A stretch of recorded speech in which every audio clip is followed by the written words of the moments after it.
Francis AI, c'est l'occasion pour rassembler tous les acteurs de l'écosystème IA française, et donc chercheurs, entrepreneurs, grands groupes, investisseurs et décideurs publics. On sait bien que pour l'IA, l'aspect réglementaire, c'est très important. Pourquoi on organise ça? Parce qu'on veut faire de la France le premier écosystème IA en Europe, et parce que je pense que la France a vraiment tous les éléments pour y arriver. On veut se concentrer sur les sujets porteurs de l'IA, et surtout on veut jouer collectif, comme on a toujours fait à France Digital. Vous connaissez un peu le FDD, qui est un petit peu l'événement de l'année pour les CEO du digital. Pour moi, Francis AI, c'est un peu l'événement de l'année pour les CTO. Et au moins, j'espère qu'il va le devenir. Si on regarde le marché français de l'IA, en 2019, nous avons investi 1,3 milliard d'euros en IA, en sociétés qui développent de l'IA, qui utilisent l'IA pour leur offre.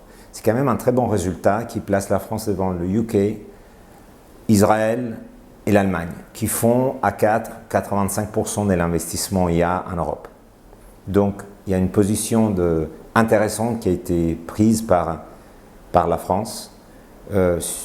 Si on regarde un peu ce marché, selon le mapping de France Digital, on a 436 boîtes qui font de l'IA, et ce chiffre est censé augmenter très vite dans les années à venir, je pense. Si on regarde un peu le marché du financement de ce type de boîtes, on voit qu'il y a des tours de table en série A qui en moyenne font 4,6 millions d'euros. Et là, peut-être, c'est un résultat qui est un peu moins bon, parce que ça fait pratiquement 5 fois moins que les opérations équivalentes aux États-Unis. Donc ça veut dire que ça, c'est un vrai facteur critique de compétitivité pour l'écosystème. Il faut faire tout ce qui est possible pour rattraper ce retard. La chaîne de valeur de l'IA a fait des énormes progrès dans les dernières années. Et ça a permis de débloquer un certain nombre de goulets d'étranglement qui freinaient le succès de l'IA. Je pense par exemple à toute la partie génération data à l'échelle, donc comment je génère et j'escale la data. Et je pense aussi à tout le monde des capteurs, les capteurs nouvelle génération qui sont plus performants et plus intelligents. Nous, comme fonds, on a investi pas mal dans le monde des capteurs. C'est des investissements à très long terme, mais on voit bien que les performances et l'intelligence de ces nouveaux capteurs peuvent faire la différence pour le bon fonctionnement. Si on regarde en termes de secteurs, je pense qu'on voit clairement qu'il y a des secteurs qui vont être complètement bouleversés. Prenons par exemple la mobilité. La mobilité, c'est un secteur dans lequel le poids de l'électronique et du software va jouer un rôle majeur. En 2025, on aura 80% des voitures qui auront des solutions de conduite semi-autonome embarquées. On pense à des solutions qui commencent à devenir très connues. Le Lane Assist, qui est juste un outil qui permet une conduite plus confortable en autoroute et qui rajoute de la sécurité dans la conduite en autoroute. Ça, c'est quand même de l'AI et c'est des capteurs qui font tout le travail, donc des caméras qui font le travail de reconnaissance. Si on prend le monde de l'automation industrielle, qui est un petit peu le secteur de prédilection pour 360, le bouleversement est encore plus important. Je pense que l'usine de demain va changer profondément par rapport à l'usine d'aujourd'hui. On va changer la façon dans laquelle on fait la maintenance des machines. On va changer la façon dans laquelle on contrôle la qualité de nos produits. On va peut-être intégrer complètement la supply chain et la connecter à l'évolution de ma demande finale. Bref, moi je pense qu'on va vraiment vers un monde où l'environnement humain-robot est complètement intégré. Et ça, c'est un changement majeur. Et je pense que l'enjeu final de tout ça est de donner des gains de productivité absolument extraordinaires au monde industriel. Je crois que le confinement qu'on a vécu entre mars et mai nous a fait connaître les solutions de vidéoconférence et on s'est rendu compte, malgré le fait qu'il y a des acteurs remarquables en France par exemple, tout le monde était sur des solutions logicielles étrangères. Donc oui, il y a un vrai sujet de souveraineté et oui, je pense qu'on doit un peu changer la politique européenne et française par rapport à ce sujet. France Digital par exemple travaille un programme de la Commission européenne qui s'appelle BETA, Buy European Technology Act. On veut juste faire de la réciprocité avec les États-Unis et la Chine.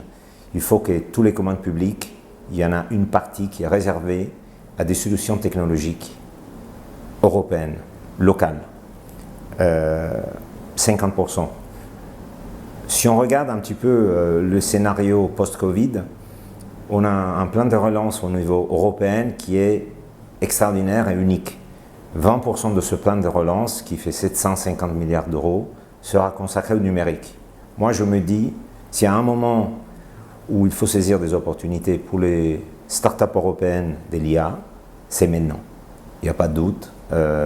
L'enveloppe est là. Il faut à tout prix éviter que ce soit les acteurs américains et asiatiques, mais surtout américains, à rafler ce budget. Je pense que la raison pour laquelle on a commencé à investir de façon importante dans l'IA en France est parce qu'on pense aussi que la France est un pays où il y a beaucoup de talents qui peuvent être utilisés dans des projets IA. Et je pense que là-dessus, c'est peut-être le pays en Europe qui a le meilleur positionnement. Nous investissons aussi, par exemple, dans d'autres pays comme l'Italie et l'Espagne. En Italie, nous investissons en collaboration avec l'École Polytechnique de Milan.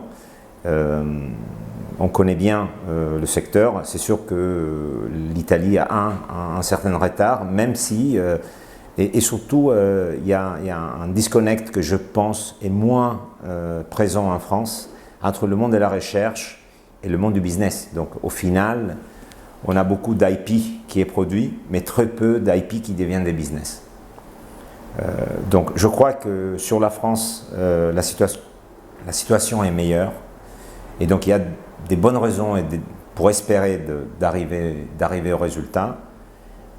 Je pense qu'il faut prendre des risques et certainement la génération 2020 des entrepreneurs qu'on peut rencontrer nous a une connaissance du venture et de comment ça marche ce marché qui n'a rien à voir avec les promotions de 2010. Donc en 10 ans, on a vraiment fait de la pédagogie, on a fait aussi, on a tourné la prise de risque vers quelque chose qui a de la valeur et qui n'est pas forcément qui est négative. Donc oui, honnêtement, je suis optimiste, je vois la qualité du deal flow qu'on reçoit aujourd'hui, qu'il soit en France ou ailleurs en Europe, a beaucoup amélioré, c'est beaucoup amélioré par rapport à ce qu'on pouvait voir il y a longtemps. Le déploiement de la robotique passe aussi par très souvent une utilisation de l'IA, donc c'est sûr que l'IA peut aider la robotique à à développer des solutions qui sont vraiment des ruptures par rapport à ce qui se fait aujourd'hui.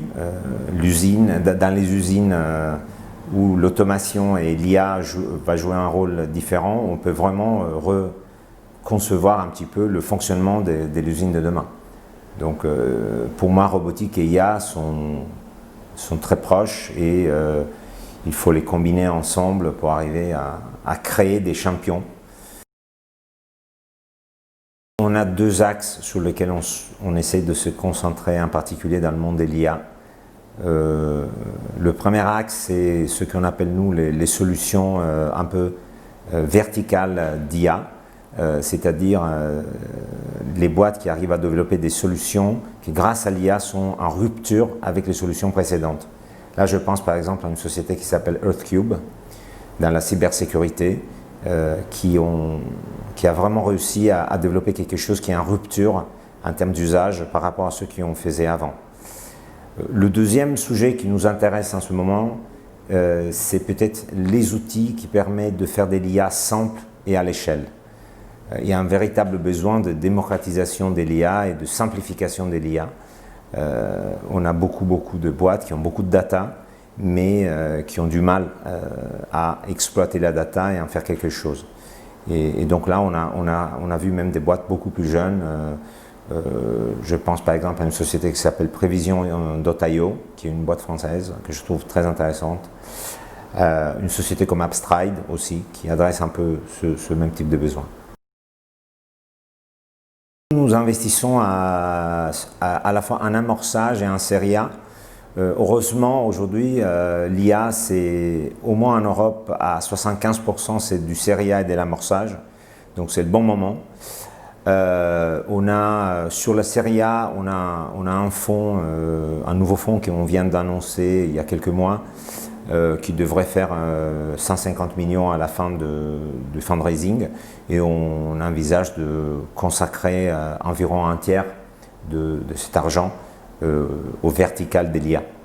Vertical de l'IA qui d'ailleurs, c'est pas vraiment un vertical parce que c'est transverse, mais à des boîtes qui font une utilisation très poussée de l'IA pour développer des solutions en rupture. En série A, nous investissons entre 2 et 10 millions. En amorçage, c'est plutôt entre 200 000 euros et 2 millions. Je pense qu'après 20 ans de ce métier, c'est peut-être un constat un peu décevant, mais je crois que la réalité que même si dans nos participations, on a des sociétés qui font un usage très intensif de la technologie et des sociétés qui sont beaucoup plus low-tech, la réalité et le driver qui reste le plus important dans ma tête, c'est le facteur humain, les hommes, les femmes. Au final, nous, on est des acteurs de l'early stage. Et en early stage, on doit trouver et on doit arriver à comprendre les entrepreneurs qui ont toutes les qualités pour scaler et pour faire quelque chose qui soit pérenne dans le temps. Et honnêtement, et c'est quelque chose que je répète très souvent, c'est pas vraiment la business idea. Au final, c'est des hommes et des femmes qui font la différence et c'est l'exécution qui fait toute la différence. Ce confinement répété, malheureusement, va changer de façon définitive notre vie et notre mode d'interagir du point de vue social. Et chaque fois qu'il y a un changement de ce type, il y a des opportunités. Ça m'intéresse beaucoup de voir les boîtes qui arrivent à identifier ces changements et arrivent à comprendre comment ils peuvent profiter de ces changements pour créer des nouveaux business.